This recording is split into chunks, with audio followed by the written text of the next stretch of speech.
Welcome and thank you for joining us. My guests today are Brian Kenner, Amazon's Director of Public Policy and Community Engagement, and Rupal Methasaran, the Executive Director of the English Empowerment Center.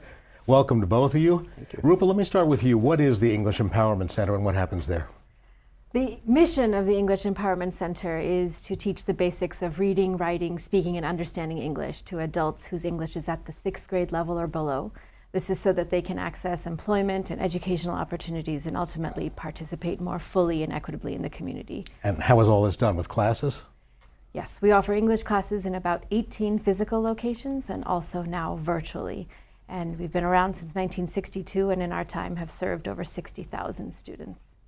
Brian, from the beginning with HQ2, once it was announced, Amazon committed to investing and creating lots of new jobs. How's that coming? Coming along pretty well. When we initially made the selection of Arlington in the greater Washington, D.C. region, we said we were going to be growing to about 25,000 employees. We're at about 8,000 or so employees right now. We're actually recently announced that we're having our employees come back into the office. So they'll be coming back starting this month and next month. About 3 days a week, so we're really happy with the progress thus far. Amazon also committed to being a good business partner and community partner. You feel like Amazon is delivering? We do. Working with great organizations like the English Empowerment Center, we have supported nationally about 3,000 or so nonprofits and community-serving organizations. In this region, we've supported hundreds of additional nonprofits. And part of our sort of strategy around that is to make sure that we're listening first. I think that we love to be able to provide and to support great organizations that are strategically sort of aligned with some of our priorities. And I think we've found opportunities, whether it's in education or community health or youth sports, all across this region to be supportive. And we're thankful and happy to continue to work with those organizations. Rupal, how did you first connect with Amazon, and how's this benefiting the English Empowerment Center? I had the opportunity to meet with folks at Amazon when they did a community nonprofits roundtable a couple of years ago, actually when they were still in their DC space, temporary space. And there met several of their executives and had the opportunity to talk to them about what we do and our ultimate interest in helping our students to be able to get jobs and participate in the community. I've been since then stayed in touch and continued to share kind of the updates on what we're doing. And most recently, during the pandemic, like everyone else, had to shift our programming where we had been 100% in person with our classes, had to shift completely to all virtual classes. Then as we were starting to be allowed to be back in person, we realized from our students that a lot of them were very interested in continuing to take classes virtually. And in fact, without those virtual options, some of them, due to childcare limitations or transportation limitations, weren't going to be able to take our classes. So we now were in a position where we were going to be standing up 2 full programs, both our in-person program and our virtual program, and we needed the funding to be able to do that. And I had the opportunity and ability to go to Amazon and explain what we needed to do to keep doing what we were doing. And we are currently very much actively holding both an in-person and virtual programming, with about 1/3 of our students taking our classes virtually, which we absolutely could not have done without the support of Amazon. That's wonderful. How does Amazon approach community engagement? Yeah, as I mentioned, we like to listen first. We also really like to find those hyper-local organizations, those organizations that are sort of operating almost at the neighborhood or community level. We like to make sure that they are aligned with some of the priorities that we have, and we've got lots of different issue areas that we care about at Amazon. And then we really like to listen and support them. I think this is less about Amazon taking a lead and more about us really finding great organizations and supporting the sort of the initiatives that they have. Over the past couple of years, I think that we've tried to make sure that we're weaving ourselves into the community. I'm not from Washington, D.C. originally, but I've been here for about 26 years or so. And so there's many of us who sort of feel like this is home, and I think that it's been very important as we've sort of settled and as we've continued to grow as an employee base. It's really important that we sort of listen and make sure that we're integrating ourselves well into the community. What happens after the listening when it's time to act? When it's time to act. Do you take the lead? Does Amazon take the lead? Yeah, we are known as a company that likes to put the customer first, and so I think that in that same way we view our community partners as our customers. And so when we find a great organization, when we think that they're sort of strategically aligned, we like to support the great programming that they do. We have supported, literally thousands of kids in this immediate community around English learning, around getting access to digital devices during COVID and so forth. We've supported lots of youth sports organizations. We've supported military families. There's lots of issue areas that we care about. So once we sort of identify that organization, we do like to be very active in terms of supporting them. Do you have some examples, Rupal, of how students or the community is impacted by all of this? So one of my favorite stories is about one of our students named Milton. He came to us working in construction, and he knew that if he could learn English, he had some opportunities to get some better jobs. And during his time with us, he completed his roofing inspection certification. And one of the lines that I love is that he shared with us that for so long his tool bag contained a hammer and a nail gun and a level, and now his tool bag contains an iPad and a thermal camera. Nice.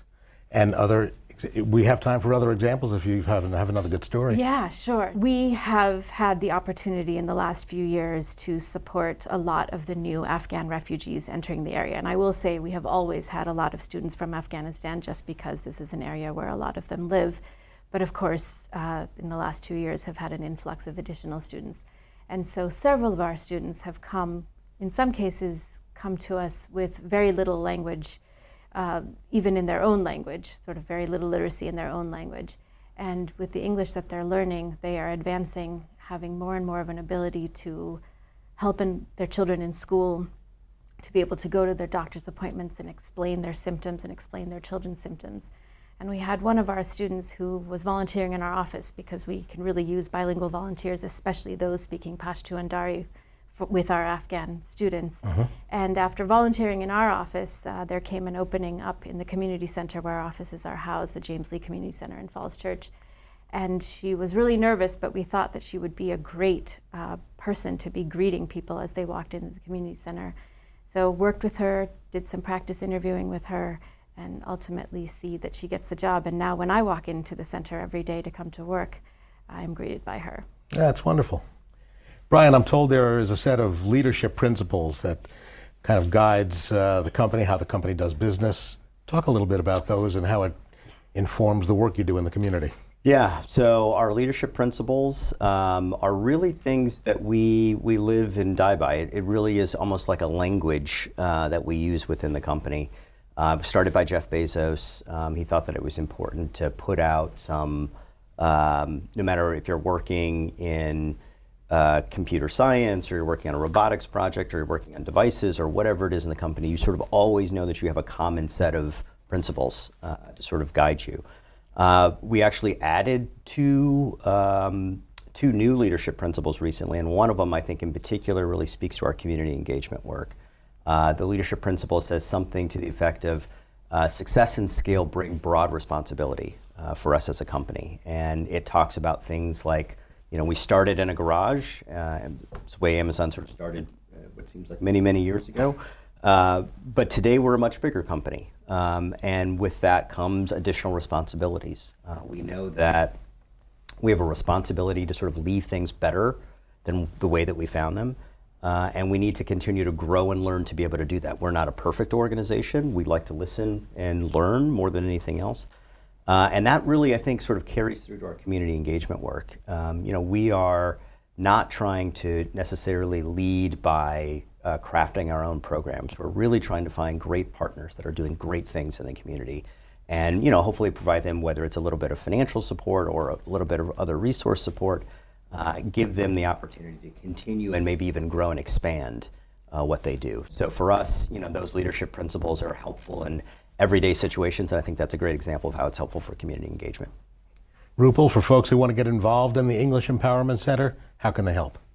So we do the work that we do with over 500 volunteers annually, who last year gave us over 21,000 hours of service. So we literally couldn't do this work without the help of this number of volunteers. We hold volunteer trainings about every other month, and you can go to our website to find when the next training is occurring. At those trainings, we typically share all of our different volunteer opportunities. And I think one of the reasons why people really enjoy volunteering with us is because we've got a huge mix of volunteer opportunities with lots of different times and durations and amount of training that's required. So we have, of course, volunteers who help to teach our classes as main teachers, lead teachers, as well as class aides. But we also need people to volunteer to become testers, because we pre and post test every one of our students.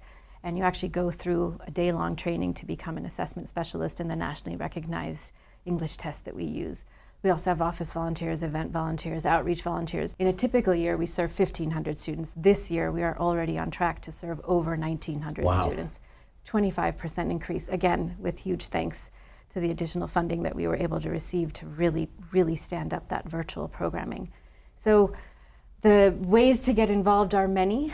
We hold registrations in each of our 18 locations and are always looking for people to assist our students in filling out those forms that we need them to fill out to be able to take class. We look for bilingual volunteers, but many, many, many of our volunteers are not bilingual. So if you have an interest in helping someone who is working to learn English, working hard to learn English, if you have a compassion for immigrants, if you have compassion for, having lived somewhere where you didn't know the language, then we have work to be done that we would love your help with. Excellent. How should they reach out? The best way to find out about our opportunities is to go to our website at www.englissempowermentcenter.org and to look at the volunteer section there, and our upcoming trainings will all be listed there. Anything else you want to mention that I haven't asked you about? Actually, Bruce, if it's okay, I'd love to talk a little bit about our students, because I think I think it's important just to hear a little bit about who they are. So, as I was just describing, in a typical year, we were serving 1,500 students, and this year we already crossed the 1,900 student mark. About 80% of our students are women, and they last year were the parents to over 1,400 kids. So we do like to emphasize that not only are we helping adults, but we think we are also helping the families and the children that live with them. About 80% of our students make less than a living wage, and we do really believe that by learning English, they significantly increase their chances of being able to make a living wage with benefits and really helping their families to thrive. Our students come from 90 different countries and they speak 50 different languages, and I challenge anyone to name 50 languages because it's not easy, but we really do meet people from all over the world. So. That's wonderful. I'll follow up on that just a little bit to say that, education equity, I think is an important concept, especially in a region like the greater Washington, D.C. region, where you have so many cultures, so many languages, as you mentioned. Having an opportunity to support organizations that are really thinking about meeting learners where they are, I think is incredibly important. At Amazon, we have also supported other STEM education related programs. We have a program called Amazon Future Engineers, which provides computer science education to elementary, middle, and high school students. It is really targeted to those Title I schools, so those schools that are really thinking about some of the learners that perhaps maybe need it the most. And for us, it's really an opportunity to make an investment in education equity for the future. We know that these are the kinds of jobs that kids are going to increasingly be asked to have a skill set around. And so for us, I think it's been a really great opportunity for us to think about the jobs of the future, to support education equity like investments, and to hopefully make an impact here in the region. Excellent. Thanks to you both. I want to thank Brian Kenner, who's the Director of Public Policy and Community Engagement at Amazon, and also Rupal Mehta-Saran, the Executive Director of the English Empowerment Center. I'm your moderator, Bruce Allen. For more on this discussion, visit WTOP.com and search Amazon.